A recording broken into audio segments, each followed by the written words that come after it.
It's time to end the federal prohibition on cannabis.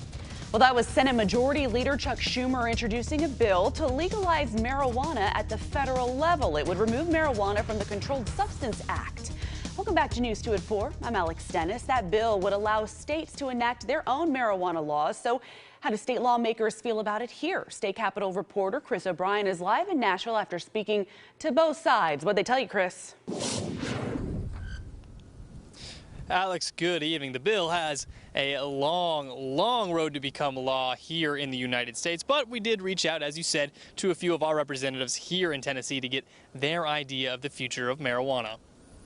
Marijuana continues to be a hot topic in Tennessee. And last week in Washington, D.C., U.S. Senate Democrats introduced new legislation to end the federal ban on marijuana. I think it's great. I mean, cannabis legalization is not a matter of when, not a matter of if, but when. Supporters of the new bill include Tennessee State Senator Heidi Campbell. It's just not the boogeyman that it was, set up to be when it was made illegal. And really what this is it ends up being a tax on the poor and people of color. The Cannabis Administration and Opportunity Act would kick the issue of marijuana to the state level, leaving each state to set its own laws. Now in Tennessee, lawmakers have balked at the idea of recreational marijuana.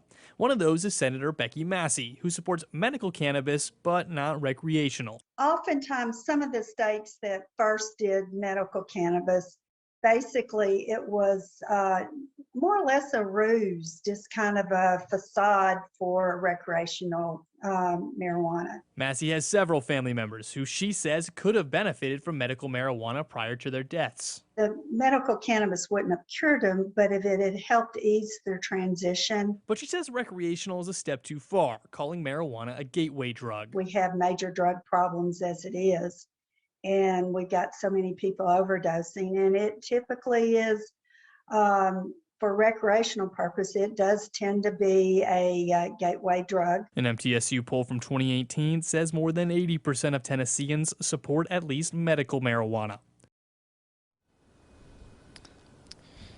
Now, for this bill to pass at the federal level, Senator Schumer would need every single Democrat and at least 10 Republicans to join his side. And you never know, but right now he has a daunting task ahead of him. And even if he does pass through Congress, President Joe Biden's camp has previously said that although he does support decriminalization of marijuana, he does not support full legalization. Live in Nashville, Chris O'Brien, News 2.